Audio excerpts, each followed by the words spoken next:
പിതാവിൻ്റെയും പുത്രൻ്റെയും പരിശുദ്ധാത്മാവിൻ്റെയും നാമത്തിൽ ആമേൻ.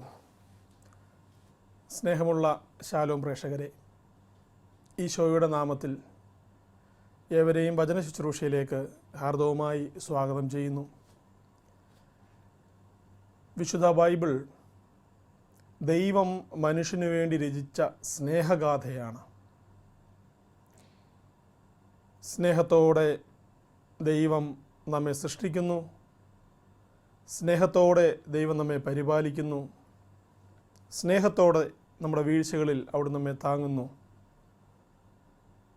സ്നേഹത്തിൽ ചാലിച്ച പരിചരണമാണ് ബൈബിളിൽ മുഴുവൻ നാം കാണുന്നത്. വേദനകളുടെയും പീഡനങ്ങളുടെയും ഒക്കെ അവസാനത്തിൽ ഭയന്നിരിക്കുന്ന ഒറ്റപ്പെട്ടിരിക്കുന്നവരിലേക്ക് അടഞ്ഞുപോയ വാതിലുകളെ തള്ളിത്തുറന്ന് നിങ്ങൾക്ക് സമാധാനമെന്ന് പറഞ്ഞ് നമ്മുടെ അടുക്കലേക്ക് കടന്നു വരുന്ന ഈശോയുടെ മുഖം പൂർണ്ണമായും അനാവൃതമാകുന്നതാണ് ബൈബിളിൻ്റെ ഇതിവൃത്തം. മനോഹരമാണ് അതിൻ്റെ പുസ്തകങ്ങൾ ഒന്നൊന്നായി നാം വായിച്ചു തുടങ്ങുമ്പോൾ. ഉൽപ്പത്തിയുടെ പുസ്തകം നാം ആരംഭിക്കുമ്പോൾ ആദ്യത്തെ 1-2 അധ്യായങ്ങൾ അതിമനോഹരമാണ്. ദൈവത്തിൻ്റെ ഡിസൈൻ, ലോകത്തെക്കുറിച്ചുള്ള ദൈവത്തിൻ്റെ കാഴ്ചപ്പാട്, മനുഷ്യനെ സൃഷ്ടിക്കുവാനുള്ള ദൈവത്തിൻ്റെ ഇച്ഛ, തൻ്റെ സാദൃശ്യം, തൻ്റെ രൂപമെല്ലാം മനുഷ്യന് കൊടുക്കുന്നത് വളരെ മനോഹരമായി സൃഷ്ടിയുടെ വിവരണത്തിൽ ഉൽപ്പത്തി പുസ്തകത്തിൽ നാം വായിക്കുകയാണ്. 1-2 അധ്യായങ്ങൾ, ഏതാണ്ട് 56 വാക്യങ്ങൾ നിങ്ങൾ പരിശോധിക്കുക. ഈ 2 അധ്യായങ്ങളിലുമായിട്ടുമുണ്ട്. ഒരിക്കൽ പോലും അവിടെ മനുഷ്യൻ ദൈവത്തോടൊരു ചോദ്യം ചോദിക്കുന്നില്ല. നമ്മൾ വായിക്കുന്നത് ആൻഡ് ഗോഡ് സെഡ്, ദൈവം അരുളി ചെയ്തു എന്ന് ആവർത്തിച്ച് 12 പ്രാവശ്യം നമ്മൾ ബൈബിളിൽ വായിക്കുകയാണ്. ദൈവം അരുളി ചെയ്തു, ദൈവം സംസാരിക്കുന്നു.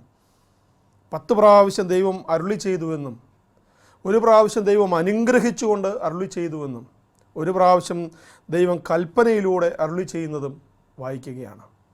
12 തവണ. 12 ബൈബിളിൽ ഒരു പൂർണ്ണതയുടെ സംഖ്യയാണ്. 12 ഗോത്രങ്ങൾ, 12 ശിഷ്യന്മാർ. എന്തുകൊണ്ട് അവിടെ മനുഷ്യൻ സംസാരിക്കുന്നില്ല, ഒരു ചോദ്യം ചോദിക്കുന്നില്ല? മനുഷ്യനും ദൈവവുമൊക്കെ ആത്മന, അല്ലെങ്കിൽ മനസ്സിലും ഹൃദയത്തിലുമൊക്കെ അവർ ഒന്നായിരുന്നു. ഓരോ ദിവസവും ദൈവം മനുഷ്യനോടുകൂടെ ഉലാത്തുമായിരുന്നത്രേ. അന്നുള്ള സന്തോഷവും വേദനയും എല്ലാം പരസ്പരം പങ്കുവെച്ച് തോളോട് തോള് ചേർന്ന് ഒരു ഹൃദയമായി, ഒരു മനസ്സായി ദൈവവും മനുഷ്യനും അങ്ങനെ കഴിഞ്ഞുകൂടി. അതുകൊണ്ട് തന്നെ ദൈവം പറയുന്നതെല്ലാം അതിന് പ്രത്യുത്തരമായി ആമേനെന്ന് പറയേണ്ട ആവശ്യമേ മനുഷ്യനുണ്ടായിരുന്നുള്ളൂ.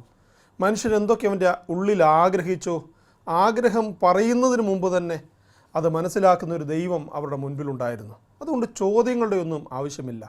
സത്യത്തിൽ നമ്മൾ ആലോചിച്ച് നോക്കി, 100 കണക്കിന് ചോദ്യങ്ങൾ നമ്മൾ ചോദിക്കുന്നത് എങ്ങനെയാണ്?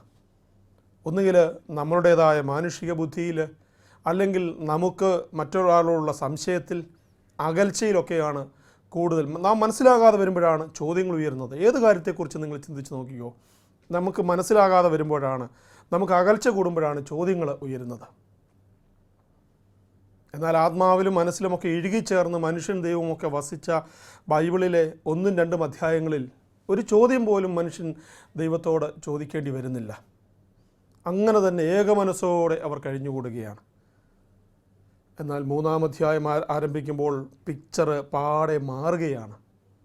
3-ാം അധ്യായം തുടങ്ങുമ്പോൾ തന്നെ ബൈബിളിലെ ആദ്യത്തെ ചോദ്യം ചോദിച്ചുകൊണ്ടാണ് 3-ാം അധ്യായം ഉൽപ്പത്തിയുടെ പുസ്തകം 3:1 ആരംഭിക്കുന്നത്. 3-ാം അധ്യായം 1-ാം വാക്യം തുടങ്ങുന്നത്. ചോദ്യം ചോദിക്കുന്നത് ദൈവമല്ല, ചോദ്യം ചോദിക്കുന്നത് മനുഷ്യനുമല്ല. ഒരു മൂന്നാമസ്ഥനെ അവിടെ നമ്മൾ കാണുകയാണ്. അനന്തരം സാത്താൻ വന്ന് ഹവ്വയോട് ചോദിക്കുകയാണ്, ഈ തോട്ടത്തിന് നടുക്ക് നിൽക്കുന്ന ഈ വൃക്ഷത്തിൽ നിന്ന് ഒന്നും കഴിക്കരുതെന്ന് അദ്ദേഹം നിങ്ങളോട് പറഞ്ഞിട്ടുണ്ടോ? ഉവ്വ് എന്ന് പറഞ്ഞുകൊണ്ട് ദൈവത്തിനോട് ബഹുമാനത്തോടെ കൊടുക്കുന്ന മറുപടി പോലെ ഹൗവ മുഴുവൻ വിവരണങ്ങളും മുഴുവൻ രഹസ്യങ്ങളും അവിടെ നിന്ന് സാത്താനോട് പറയുകയാണ്.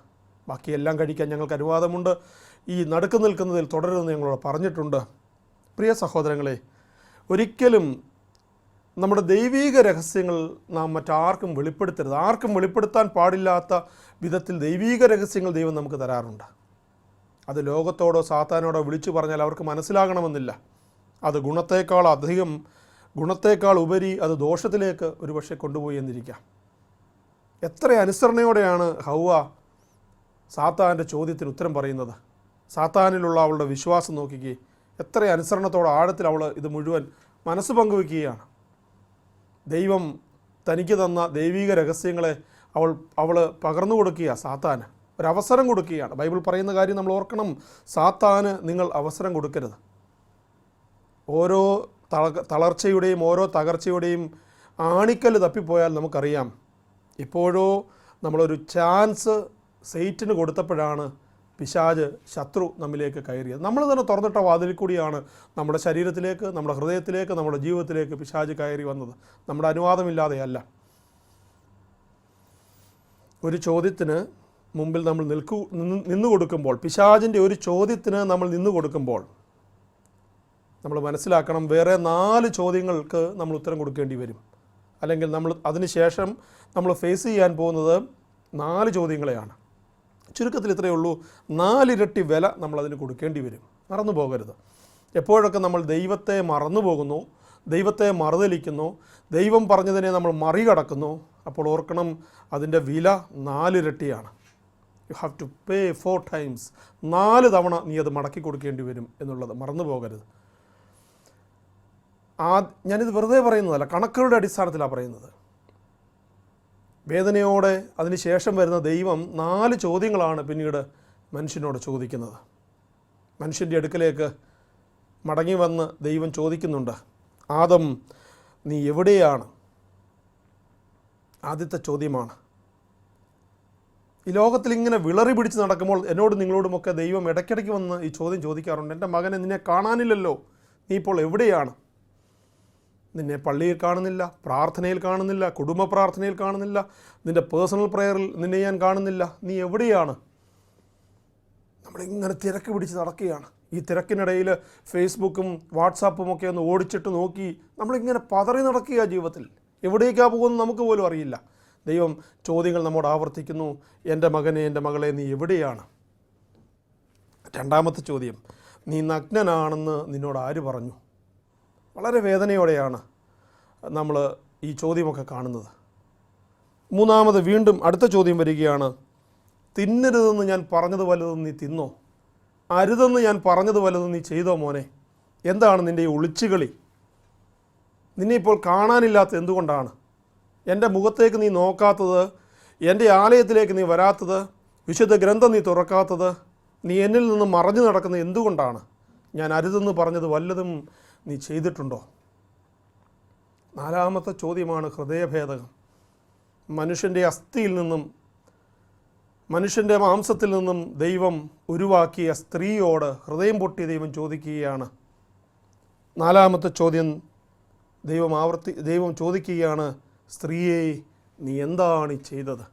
പലപ്പോഴും അനുസരണക്കേടിൻ്റെ വഴിയിലൂടെയൊക്കെ ഒളിച്ചുകളി നടത്തുമ്പോൾ ഈ 4 ചോദ്യങ്ങൾ നമ്മളെ വേട്ടയാടാറുണ്ട്. മറന്നു പോകരുത്. നീ എവിടെയാണ്? നീ നഗ്നനാണെന്ന് നിന്നോട് ആര് പറഞ്ഞു? അരുതെന്ന് ഞാൻ പറഞ്ഞത് വല്ലതും നീ ചെയ്തുവോ? അവസാനം ഹൃദയം പൊട്ടി ദൈവം ചോദിക്കുകയാണ്, എൻ്റെ മകനെ, എൻ്റെ മകളെ, നീ എന്താണ് ഈ ചെയ്തത്? ഈ ചെയ്തതിൻ്റെ, ഈ പാതകത്തിൻ്റെ ഗൗരവം വല്ലതും നിനക്ക് ഓർമ്മയുണ്ടോ എന്ന് ദൈവം ചോദിക്കുകയാണ്. ഏദൻ്റെ മനോഹാരിത നമ്മൾ വായിക്കുന്ന ദൈവവും മനുഷ്യനും ഫേസ് ടു ഫേസ് ആയിരുന്നു അവിടെ.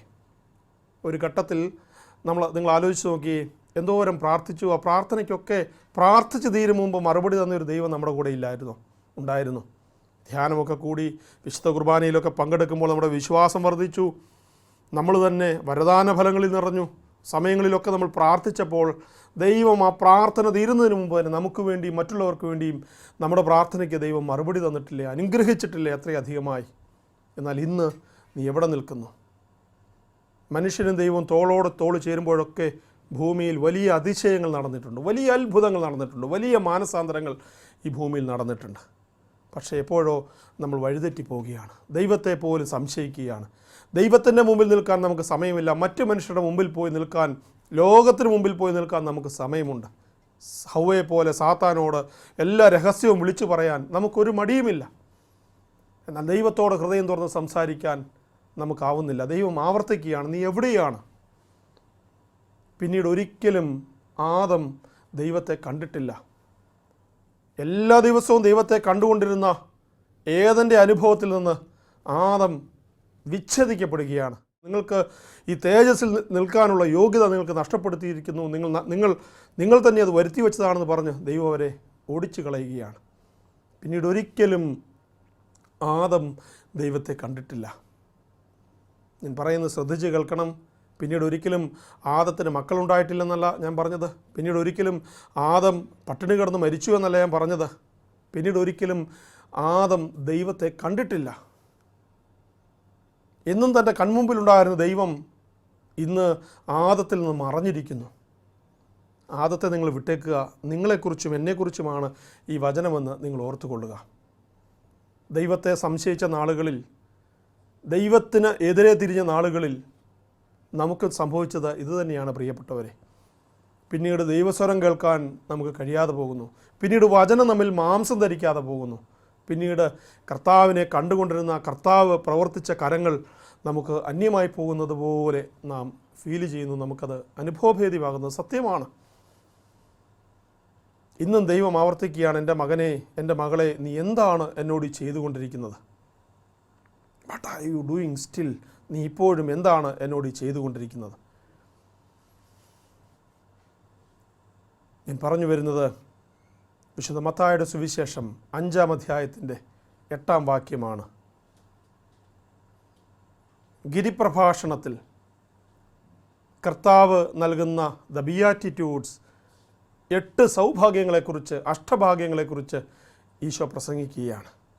ആത്മാവിൽ ദരിദ്രർ ഭാഗ്യവാന്മാർ എന്ന് തുടങ്ങി 8 ഭാഗ്യങ്ങളെക്കുറിച്ച് ഈശോ നമുക്ക് പറഞ്ഞു തരികയാണ്. 8 ഭാഗ്യങ്ങളിൽ 4 ഭാഗ്യങ്ങൾ ഈ ഭൂമിയിലെ അനുഗ്രഹത്തെക്കുറിച്ചാണ്.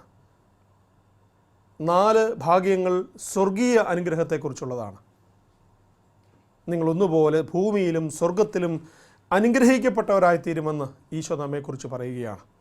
8 ഭാഗ്യങ്ങളിലെ 5-ാം അധ്യായത്തിൻ്റെ 8-ാം വാക്യം മാത്രം നമ്മളിന്ന് ധ്യാനിക്കുകയാണ്. ഹൃദയ ശുദ്ധിയുള്ളവർ ഭാഗ്യവാന്മാർ, അവർ ദൈവത്തെ കാണും. ഏറ്റവും പ്രധാനപ്പെട്ട ജീവിതത്തിലെ കാര്യം പ്രിയ സഹോദരങ്ങളെ, അത് നമ്മുടെ ഹൃദയത്തിൻ്റെ നിർമ്മലതയാണ്. നമ്മൾ ആത്മീയമായി എത്ര ഉന്നതിയിൽ പോയെന്നിരിക്കട്ടെ, പള്ളിയിൽ എത്ര വലിയ സ്ഥാനങ്ങൾ അലങ്കരിച്ചു എന്നിരിക്കട്ടെ, എത്ര വലിയ ചുമതലകളിൽ നമ്മൾ വിരാജിച്ചു എന്നൊക്കെ ഇരിക്കട്ടെ, ഹൃദയം എത്രമാത്രം നിർമ്മലമാണ് എന്ന് ഒരു വട്ടം കൂടെ ചിന്തിക്കുവാൻ ഈ വചന ശുശ്രൂഷയിലും ദൈവം നമ്മോട് ആവശ്യപ്പെടുകയാണ്. നിൻ്റെ ഹൃദയത്തിൻ്റെ നിർമ്മലത, നിൻ്റെ ഹൃദയത്തിൻ്റെ പരിശുദ്ധി, അതിൻ്റെ ആഴങ്ങളിൽ ഒരിക്കൽ കൂടെ എൻ്റെ മകളെ, എൻ്റെ മകനെ നീ ശോധന ചെയ്യുക. ഹൃദയത്തെ നിർമ്മലമാക്കുക. ഹൃദയം സ്ഫടികം പോലെ പവിത്രമാണെങ്കിൽ, കണ്ണാടി പോലെ തിളങ്ങുന്നതാണെങ്കിൽ, സംശുദ്ധമാണെങ്കിൽ ദൈവത്തെ തന്നെ നീ കണ്ടുമുട്ടും എന്ന് പറയുകയാണ്. ആദത്തിന് നഷ്ടപ്പെട്ടത് നാം വീണ്ടെടുക്കണം പ്രിയപ്പെട്ടവരെ. ഉൽപ്പത്തിയുടെ 1-2 അധ്യായങ്ങളിൽ മനുഷ്യനോട് തോളോട് തോൾ ചേർന്ന് നിന്ന അനുഭവം ഇന്നും ഈശോയിൽ നിറഞ്ഞ്, പരിശുദ്ധാത്മാവിൽ നിറഞ്ഞ്, പിതാവായ ദൈവത്തിൽ ത്രിത്വത്തോടുകൂടെ വസിച്ചുകൊണ്ട് നാം അത് പുനരാവിഷ്കരിക്കണം. നമ്മുടെ എളിയ ജീവിതങ്ങളിൽ, നമ്മൾ ഏത് ജില്ലയിലായിക്കൊള്ളട്ടെ, ഏത് രാജ്യത്തായിക്കൊള്ളട്ടെ, അവിടെ ഈശോയോടൊത്ത് ത്രിത്വത്തോടൊത്ത് വസിക്കുവാൻ നമുക്ക് കഴിയണം. അതാണ് ദൈവം നമ്മിൽ നിന്ന് പ്രതീക്ഷിക്കുന്നത്. ഹൃദയമാണ് എപ്പോഴും ശോധന ചെയ്യപ്പെടുന്നത്. ഒരുപക്ഷെ നീ പറഞ്ഞ ഏതെങ്കിലും വിടുവായിത്തരം ദൈവം ക്ഷമിച്ചു എന്ന് വരാം. പക്ഷേ നിൻ്റെ ഹൃദയത്തിൽ ഒരു കല്ല് കിടപ്പുണ്ടെങ്കിൽ അത് മാറ്റിക്കളയുവാൻ ദൈവം നമ്മോട് പറയുകയാണ്.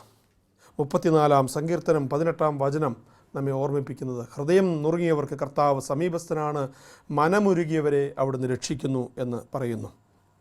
ജോയൽ പ്രവചനം 2:13 നമ്മൾ ഓർക്കണം. പഴയ നിയമത്തിൽ ആവർത്തിച്ച് കേൾക്കുന്ന ഒരു കാര്യമാണ്, നിൻ്റെ ഹൃദയമാണ് വസ്ത്രമല്ല കീറേണ്ടത്. നിൻ്റെ ഹൃദയമാണ് വസ്ത്രമല്ല കീറേണ്ടത്. ബാഹ്യമായി നീ കാണിക്കുന്ന എന്തെങ്കിലും ചേഷ്ടയിലല്ല, നിൻ്റെ ഹൃദയത്തിലാണ് രൂപാന്തരീകരണം വരേണ്ടത്, മാറ്റം വരേണ്ടത്. ആ ഹൃദയം നുറുങ്ങി, ഹൃദയം കീറി കർത്താവിനോട് പ്രാർത്ഥിക്കണം. നിനവേക്കാർ കർത്താവിനോട് അതാണ് ചെയ്തത്. ഹൃദയം നുറുങ്ങി അവർ ഉപവസിച്ചു മാനസാന്തരപ്പെട്ടപ്പോൾ കർത്താവ് അവരുടെ മേൽ അനുഗ്രഹം, അവർക്ക് വരാനിരുന്ന അനർത്ഥത്തെ പോലും അവിടെ നിന്ന് നീക്കിക്കളഞ്ഞതായി യോനാ പ്രവാചകൻ്റെ പുസ്തകം നമ്മെ പഠിപ്പിക്കുകയാണ്. അതുകൊണ്ട് പ്രിയ സഹോദരങ്ങളെ, എസെക്കിയേലിൻ്റെ പ്രവചനങ്ങളിൽ 36:26 ഒരു പുതിയ ഹൃദയം ഞാൻ നിങ്ങൾക്ക് തരും, ഒരു പുതു ചൈതന്യം ഞാൻ നിങ്ങളിൽ നിക്ഷേപിക്കും, നിങ്ങളുടെ ശരീരത്തിൽ നിന്ന് ശിലാഹൃദയം എടുത്തു മാറ്റി ഒരു മാംസളമായ ഹൃദയം ഞാൻ നിങ്ങൾക്ക് തരും. പുതിയൊരു ഹൃദയത്തെക്കുറിച്ച് വചനം അവിടെ പറയുകയാണ്. ഹൃദയശുദ്ധർ ഭാഗ്യവാന്മാരാണ്, അവർ ദൈവത്തെ കാണാൻ പോകുന്നവരാണ്. ഈശോയെ കാണാനുള്ള ഒരു വാഞ്ച നമുക്കുണ്ടാകണം, ഒരാഗ്രഹം നമുക്കുണ്ടാകണം. കർത്താവേ, നിന്നെ കാണാൻ, നിന്നെ ഫീൽ ചെയ്യാൻ, നീ എൻ്റെ തോളിൽ കൈയിടുന്നത് ഒന്ന് അനുഭവിക്കാൻ എനിക്കിടവരണമേ എന്ന് നിർമ്മലതയോടെ, നിഷ്കളങ്കതയോടെ ജീവിതത്തിൽ നമ്മൾ പ്രാർത്ഥിക്കണം. ഒരു ക്രിസ്ത്യാനിയുടെ ഏറ്റവും വലിയ ഭാഗ്യം ദൈവം പിതാവായി, പുത്രനായി, പരിശുദ്ധാത്മാവായി അവനിൽ നിറയുന്നു എന്നുള്ളതാണ്. ഈശോയിലൂടെ, ഈശോയുടെ രക്ഷാകര കൃത്യത്തിലൂടെ നമുക്ക് ലഭിച്ച ഏറ്റവും വലിയ ഭാഗ്യം അതാണ്. അത് നാം അനുഭവഭേദ്യമാക്കുന്നത് നമ്മുടെ ഹൃദയത്തിൻ്റെ അനുതാപത്താലും നമ്മുടെ ഹൃദയത്തിൻ്റെ നിർമ്മലതയാലും ഹൃദയത്തെ കഴുകി വെടിപ്പാക്കുന്നതിലൂടെയുമാണ്. ദൈവത്തോട് എത്രയധികം മുട്ടി നിന്ന ഒരു മനുഷ്യനാണ് ദാവീദ് രാജാവ്. ദാവീദും ദൈവവും തമ്മിലുള്ള ബന്ധമൊക്കെ വർണ്ണിച്ചാലും മതിയാവുകയില്ല. എന്നാൽ അദ്ദേഹത്തിന് വലിയൊരു വീഴ്ച, വലിയൊരു പാതകം രാജാവ് ചെയ്യുകയാണ്. ആ തെറ്റിൻ്റെ ആഴം എന്താണെന്ന് പോലും അദ്ദേഹത്തിന് മനസ്സിലായില്ല. എന്നിട്ടും ആ തെറ്റിൽ അങ്ങനെ മുന്നോട്ട് പോവുകയാണ്. പക്ഷേ ദൈവം അത് കണ്ടിട്ട് ദൈവത്തിൻ്റെ ഹൃദയം തകരുകയാണ്, ദൈവത്തിൻ്റെ ഹൃദയം വേദനിക്കുകയാണ്. അതുകൊണ്ട് തന്നെ ദൈവം തൻ്റെ പ്രവാചകനെ അവൻ്റെ അടുക്കിലേക്ക് അയക്കുകയാണ്. ദാവീദിൽ നിന്ന് പ്രതീക്ഷിക്കാത്തതാണ് ദൈവം ഇപ്പോൾ ദാവീദിൽ കണ്ടുകൊണ്ടിരിക്കുന്നത്. ഏറ്റവും വലിയൊരു പാതകം അവൻ ചെയ്തു. ഒരു തെറ്റ് മറയ്ക്കാൻ അതിനപ്പുറത്ത് നൂറുകണക്കിന് തെറ്റുകളിലേക്ക് വീണു പോയിട്ടും ഒരു പശ്ചാത്താപവുമില്ലാതെ, ഒരു ഹൃദയഭാരവുമില്ലാതെ ദൈവത്തെ നോക്കി ഞാനൊന്നും ചെയ്തിട്ടില്ലേ എന്ന് പറയുന്ന ദാവീദിനെ കണ്ടിട്ട് ദൈവം പോലും വിഷമിക്കുകയാണ്. തൻ്റെ പ്രവാചകനെ അവൻ്റെ അടുക്കിലേക്ക് ഒരവസരം കൊടുക്കുവാൻ അയക്കുകയാണ്. ആ മനുഷ്യൻ നീ തന്നെയെന്ന് നാഥാൻ പ്രവാചകൻ ദാവീദിൻ്റെ ഹൃദയത്തിലേക്ക് വിരൽ ചൂണ്ടിക്കൊണ്ട് പറയുകയാണ്. നോക്കിക്കേ, ഒരു മനുഷ്യൻ്റെ ധൈര്യം. ശുശ്രൂഷകരായ നമുക്ക് ആത്മീയ ജീവിതത്തിൽ ഉണ്ടാകേണ്ട ധൈര്യം ഇതാ പ്രിയപ്പെട്ടവരെ. വചനം കലർപ്പ് കൂടാതെ പ്രസംഗിക്കണം. പിന്നീട് നാളെ ഒരു സ്റ്റേജ് കിട്ടുമോ എന്നൊന്നും നിങ്ങൾ നോക്കരുത്. വചനം കലർപ്പ് കൂടാതെ പ്രസംഗിക്കണം. കർത്താവിൽ അതിനുള്ള ധൈര്യം നമ്മൾ ആർജിക്കണം. അതുപോലെ തന്നെ നമ്മളും വചനത്തിൽ നിന്ന് അണുവിട തെറ്റിപ്പോകാതിരിക്കുവാൻ നമ്മുടെ കാലടികളെയും നമ്മുടെ ഹൃദയങ്ങളെയും സൂക്ഷിച്ചു കൊള്ളണം. എന്നിട്ടോ ഇത് പറയുമ്പോൾ നാഥാൻ അറിയാം, ഒന്നുകിൽ ഈ മനുഷ്യൻ അനുതപിക്കും, അല്ലെങ്കിൽ എൻ്റെ തലയിവിടെ കിടക്കും. കാരണം ഒരു മഹാരാജാവിനോടാണ് മുഖത്ത് നോക്കി യാതൊരു സങ്കോചവുമില്ലാതെ സധൈര്യം ഈ മനുഷ്യൻ പ്രവാചകൻ വിളിച്ചു പറയുന്നത്. എന്നിട്ടോ അത് കേട്ടിട്ട് പിന്നീട് നമ്മൾ കാണുന്നത് നമ്മുടെ തന്നെ കരളലിയുന്ന കാഴ്ചയാണ് പ്രിയപ്പെട്ടവരെ. നമ്മൾ മനസ്സിലാക്കണം, എത്രയധികം സ്ത്രീകൾ, ഭാര്യമാരും ഉപനാരികളും മക്കളും പരിചാരകരും ദാസന്മാരും കൊട്ടാരത്തിലെ ഉദ്യോഗസ്ഥന്മാരുമായി കഴിയുന്ന ആ ദാവീദ് രാജാവ് നാഥാനിൽ നിന്ന് ഈ അനുതാപത്തിൻ്റെ സ്വരം ശ്രവിച്ചപ്പോൾ, അനുതാപത്തിൻ്റെ അഗ്നിജ്വാല നാഥാൻ പ്രവാചകൻ കൊടുത്ത വചനത്തിലൂടെ അവൻ്റെ ഹൃദയത്തിലേക്ക് ആളിക്കത്തിയപ്പോൾ അവൻ അനുതപിക്കാൻ തുടങ്ങുകയാണ്. തൻ്റെ ഹൃദയത്തിൻ്റെ അഴുക്കും മാലിന്യങ്ങളും സർവശക്തൻ കണ്ടു എന്ന് മനസ്സിലായി. തൻ്റെ ഹൃദയം ഇന്ന് വലിയ പാതകത്തിലാണെന്നും ഹൃദയത്തിൽ വ്യാപിച്ച അശുദ്ധി കരിയോയിൽ എത്ര മ്ലേച്ഛമായതാണെന്നും ആ മനുഷ്യൻ തിരിച്ചറിയുകയാണ്. അതുകൊണ്ട് തൻ്റെ ശരീരം ചെയ്തതിനേക്കാൾ വലിയ തെറ്റ് തൻ്റെ ഹൃദയത്തിൽ കിടക്കുന്നുവെന്ന് മനസ്സിലാക്കി ആദ്യം ഹൃദയത്തെ നിർമ്മലമാക്കി അതുവഴി തൻ്റെ ശരീരത്തെയും തന്നെയും നിർമ്മലമാക്കാൻ ദാവീദ് ഹൃദയത്തിൽ നിന്ന് അനുതാപം ആരംഭിക്കുകയാണ്. 51-ാം സങ്കീർത്തനത്തിൻ്റെ 4 ഭാഗത്ത് ഹൃദയത്തെ തുറന്നു വെക്കുന്ന ഒരു രാജാവിനെ, ഒരു ദാവീദിനെ നമ്മൾ വചനത്തിൽ കാണുകയാണ്. 51-ൻ്റെ 6-ാം വാക്യത്തിൽ ദാവീദ് കർത്താവിന് മുമ്പിൽ നിന്നിട്ട് പറയാണ്, കർത്താവേ, ഹൃദയ പരമാർത്ഥതയാണല്ലോ അങ്ങ് ആഗ്രഹിക്കുന്നത്. ദാവീദിന് മനസ്സിലായി, ബാക്കിയുള്ള നേർച്ച കാഴ്ചകൾ കൊണ്ടോ തൻ്റെ സമ്പത്ത് കൊണ്ട് വലിയൊരു ബലിയർപ്പിച്ചാലോ തീരുന്നതല്ല പ്രശ്നം. എൻ്റെ ഹൃദയം ദുഷ്ട ചിന്തകളാലും ദുഷ്പ്രവൃത്തിയാലും അനാവൃതമായിപ്പോയി. അതുകൊണ്ട് എൻ്റെ ഹൃദയത്തിൻ്റെ പരമാർത്ഥതയിലേക്ക് നീ നോക്കുന്നു എൻ്റെ ഹൃദയത്തിൻ്റെ പരമാർത്ഥതയാണല്ലോ ദൈവമേ നീ ആഗ്രഹിക്കുന്നതെന്ന് ദാവീദ് കരയുകയാണ്. ഒരു വേള ജീവിതത്തിൽ നമ്മളും ഇത് തിരിച്ചറിഞ്ഞ് ദാവീദിനെ പോലെ 51-ാം സങ്കീർത്തനം 6-ാം വാക്യം കർത്താവിൻ്റെ മുമ്പിൽ ഒരു നല്ല കുമ്പസാരത്തിനൊരുങ്ങി, കർത്താവേ എൻ്റെ ഹൃദയത്തിൻ്റെ പരമാർത്ഥതയാണല്ലോ നീ ആഗ്രഹിക്കുന്നതെന്ന് നമ്മൾ തെളിവോടെ കർത്താവിന് മുമ്പിൽ പ്രാർത്ഥിച്ചു തുടങ്ങുമ്പോൾ ദൈവം ഇടപെടാൻ തുടങ്ങും. ദാവീദിൽ ഇടപെട്ടതുപോലെ ദൈവം നമ്മിൽ ഇടപെടാൻ തുടങ്ങും. 51-ൻ്റെ 10-ാം വാക്യത്തിലേക്ക് വരുമ്പോൾ ഒരു കൊച്ചു കുഞ്ഞിനെ പോലെ ദാവീദ് ദൈവത്തോട് വാശി പിടിക്കുകയാണ്. ദൈവമേ, ഒരു നിർമ്മലമായ ഹൃദയം നീ എനിക്ക് തരണമേ, നിർമ്മലമായൊരു ഹൃദയം നീ എനിക്ക് തരണമേ, എനിക്കത് നഷ്ടപ്പെട്ടു പോയി, അതുകൊണ്ട് നീ അതെനിക്ക് തരണമേ എന്ന് ആ മനുഷ്യൻ ദൈവത്തോട് പറയുകയാണ്. മൂന്നാമത് 51-ാം സങ്കീർത്തനത്തിൻ്റെ 12-ാം വാക്യം, ഒരുക്കമുള്ള ഒരു ഹൃദയം നൽകി എന്നെ താങ്ങണമേ, നല്ലൊരു ഹൃദയം, ഒരുങ്ങിയിരിക്കുന്ന ഒരു ഹൃദയം തന്ന് എന്നെ താങ്ങി നിർത്തണമേ എന്ന് ഒരു കുഞ്ഞിനെ പോലെ ഈ മനുഷ്യൻ കരയുകയാണ് ദൈവത്തിന് മുമ്പിൽ. നാലാമതായി വീണ്ടും അവസാനമായി 51-ാം സങ്കീർത്തനത്തിൽ ഒരു വേള കൂടെ അദ്ദേഹം ഹൃദയം കർത്താവിന് മുമ്പിൽ തുറന്നു വെക്കുകയാണ്. 51-ൻ്റെ 17-ാം വാക്യത്തിൽ, ദൈവമേ, നുറുങ്ങിയ ഹൃദയം അങ്ങ് നിരസിക്കുകയില്ല. ദാവീദിന് മനസ്സിലായി, ഞാനൊരു ഇടയച്ചെറുക്കനായിരുന്നു, എല്ലാവരും ഉപേക്ഷിച്ച് കളഞ്ഞ് എല്ലാവരാലും വെറുക്കപ്പെട്ട എന്നെ ഉയർത്തിയത് ദൈവമാണ്. ഗോലിയാത്തിനെ അടിച്ചു വീഴ്ത്തുവാൻ എൻ്റെ മേൽ അധികാരവും ശക്തിയും നൽകി എന്നെ പരിശീലിപ്പിച്ചത് ദൈവമാണ്. സിംഹത്തെയും കരടിയെയും തോൽപ്പിക്കാൻ അതിനു മുമ്പ് തന്നെ വനാന്തരങ്ങളിൽ എന്നെ പരിശീലിപ്പിച്ചത് ദൈവമാണ്. അത് ലോകമറിയാൻ ഇടവരുത്തിയതും ദൈവമാണ്. എന്നെ രാജാവാക്കിയതും അതിനു മുകളിൽ മഹാരാജാവാക്കിയതും ദൈവമാണ്. എല്ലാവരാലും അവഗണിക്കപ്പെട്ട് കിടന്ന എന്നെ ഈ രാജ്യത്തിൻ്റെ ഒന്നാമനാക്കിയത് എൻ്റെ ദൈവമാണ് എന്ന് മനസ്സിലാക്കിയപ്പോൾ, തൻ്റെ തെറ്റ് മനസ്സിലാക്കിയപ്പോൾ ആ ദൈവത്തിൻ്റെ മുമ്പിൽ ഇരുന്നു കൊണ്ട് ആ മനുഷ്യൻ എഴുന്നേറ്റ് നിന്ന് ധൈര്യപൂർവ്വം പറയുകയാണ്, ദൈവമേ, നുറുങ്ങിയ ഹൃദയത്തെ അങ്ങ് നിരസിക്കുകയില്ലല്ലോ എന്ന് പറഞ്ഞ് ദൈവത്തിൻ്റെ മുമ്പിൽ എഴുന്നേറ്റ് നിൽക്കുന്ന ഒരു മനുഷ്യൻ ധൈര്യം പൂണ്ട് എഴുന്നേറ്റ് നിൽക്കുകയാണ്. എന്താ അതിൻ്റെ അർത്ഥം പ്രിയപ്പെട്ടവരെ? നമുക്കറിയാം, തേങ്ങയും മറ്റ് സാധനങ്ങളുമൊക്കെ നമ്മൾ മിക്സിയിലിട്ട് ഇങ്ങനെ ഇടിക്കാറുണ്ട്, ഇടിച്ച് പൊടിച്ചെടുക്കാറുണ്ട്. അതുപോലെ ദാവീദ് രാജാവിൻ്റെ ഹൃദയം മിക്സിയിലിട്ട് ഇടിച്ച് പൊടിച്ച്, അവൻ്റെ ഹൃദയത്തെ മിക്സിയിലിട്ട് ഇടിച്ച് പൊടിച്ച് അത് ക്രഷ് ചെയ്ത് ദൈവത്തിന് മുമ്പിൽ വെച്ച് കൊടുക്കുകയാണ്. അവനെ പൂർണ്ണമായിട്ടും തകർന്നു, അനുതാപം കൊണ്ട് അവൻ തകർന്നു പോയി, തരിപ്പണമായി. അങ്ങനെ ഹൃദയം നുറുങ്ങിയിരിക്കുന്ന ദാവീദ് രാജാവ് ദൈവത്തിൻ്റെ മുമ്പിൽ എഴുന്നേറ്റ് നിന്ന് പറയുകയാണ്, ദൈവമേ, ഇനി എന്നെ നിരസിക്കുക നിനക്ക് അസാധ്യമാണ്, എൻ്റെ ഹൃദയം അതുപോലെ അനുതപിക്കുന്നു, നുറുങ്ങിയിരിക്കുന്നു എന്ന് ആ മനുഷ്യൻ പറയുകയാണ്. പ്രിയ സഹോദരങ്ങളെ, നമുക്ക് നമ്മുടെ ഹൃദയത്തിലേക്ക് ഇറങ്ങാം. ദാവീദിനെ പോലെ അനുഗ്രഹമുള്ളവരായി തീരാൻ, ദാവീദിനെ പോലെ നുറുങ്ങിയ ഹൃദയത്തോടെ കർത്താവിനെ അന്വേഷിക്കുന്നവരായി തീരാൻ നമുക്ക് ഇറങ്ങി വരാം. ഹൃദയം നുറുങ്ങിയവർക്ക് കർത്താവ് സമീപസ്ഥനാണ്. ഹൃദയ ശുദ്ധിയുള്ളവർ ഭാഗ്യവാന്മാർ, അവർ ദൈവത്തെ കാണും, അവർ ദൈവത്തെ കാണും, യാതൊരു സംശയവും അതിനകത്തിൽ വേണ്ട. ജോൺ പോൾ രണ്ടാമൻ മാർപ്പാപ്പായുടെ ജീവിതത്തിലെ മനോഹരമായൊരു സംഭവമുണ്ട്. അദ്ദേഹം യുവാവായി മെത്രാനായി ക്രാക്കോവ് അതിരൂപതയിൽ മെത്രാപ്പൊലിത്തയായി ഉയർത്തപ്പെട്ടതിന് ശേഷം ആ ഇടവക മുഴുവൻ അദ്ദേഹം സന്ദർശിക്കാൻ തുടങ്ങി. പല പള്ളികളിലും അദ്ദേഹം പോയി. എന്നാൽ അദ്ദേഹത്തിൻ്റെ മനസ്സിലൊരു വലിയ വേദന, ഇടവകയിൽ നിന്ന് രൂപതയിൽ നിന്ന് വളരെ ദൂരെയുള്ള ഒരു ഇടവക, കർഷകർ മാത്രം താമസിക്കുന്ന ഒരു പാവപ്പെട്ട ഇടവകയുണ്ട്. അവിടെ പോകാൻ അവർ വിളിക്കുന്നതിന് മുമ്പ് തന്നെ അവിടെ പോകാൻ അദ്ദേഹം ആഗ്രഹിച്ചു. അങ്ങനെ ഒരു ദിവസം ആ ഇടവകയിൽ സന്ദർശനം നടത്തുകയാണ്. തൻ്റെ ആസ്ഥാനത്ത് നിന്ന് മണിക്കൂറുകൾ കാറിൽ യാത്ര ചെയ്യണം. അങ്ങനെ യാത്ര ചെയ്ത് പോകുന്ന വഴിക്കാണ് പിതാവ് ശ്രദ്ധിച്ചത്, കുടിക്കാനുള്ള വെള്ളമെടുത്തിട്ടില്ല. മണിക്കൂറുകൾ കാറിലിരിക്കുകയാണ്.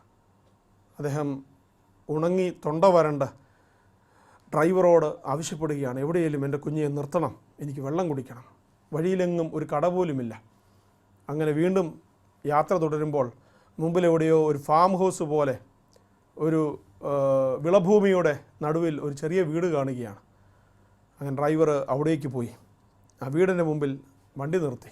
പിതാവ് തന്നെ ഇറങ്ങിച്ചെന്ന് ആ വീടിൽ മുട്ടുകയാണ്. അതിൻ്റെ വാതിലുകളിൽ ഉറക്കെ അദ്ദേഹം മുട്ടി.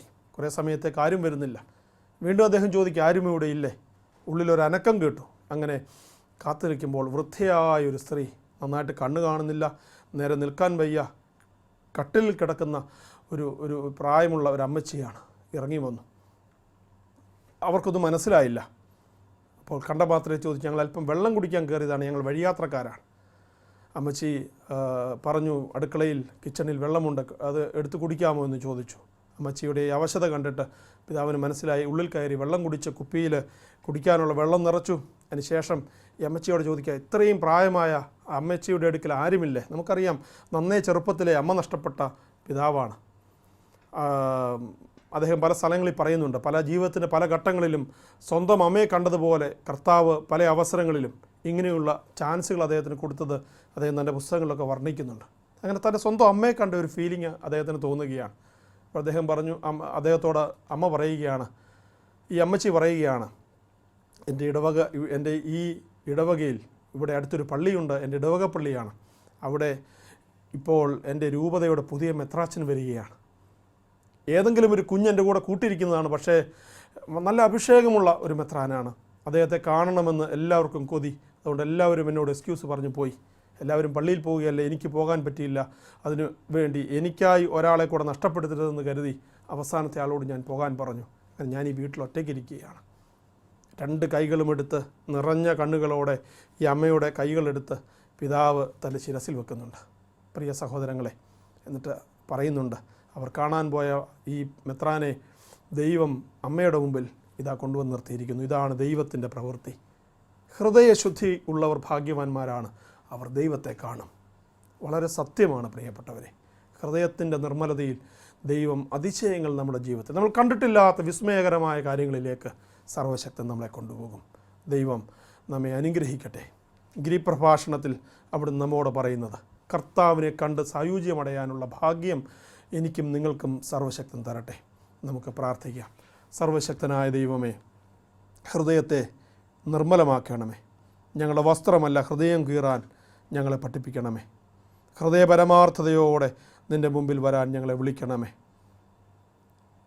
ഞങ്ങളുടെ ഹൃദയത്തിൻ്റെ ആഴങ്ങളിൽ നുറുങ്ങിയ ഹൃദയം അങ്ങ് നിരസിക്കുകയില്ല എന്ന് ദാവീദിനെ പോലെ പറയുവാനും, തെറ്റുകളേറ്റു പറഞ്ഞ് ഹൃദയത്തിൽ അനുതാപം പൂണ്ട് അങ്ങേ വീണ്ടെടുക്കുവാനും അങ്ങേ കണ്ടെത്തുവാനുമുള്ള അഭിഷേകം ഞങ്ങൾക്ക് തരണമേ.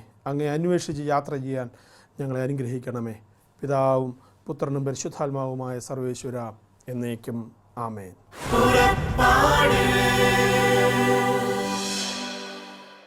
ഈ പ്രോഗ്രാമിനെ കുറിച്ചുള്ള നിങ്ങളുടെ വിലയേറിയ അഭിപ്രായങ്ങളും നിർദ്ദേശങ്ങളും ഇമെയിലിലൂടെ ഞങ്ങളെ അറിയിക്കുക. പുറപ്പാട്.UAE@gmail.com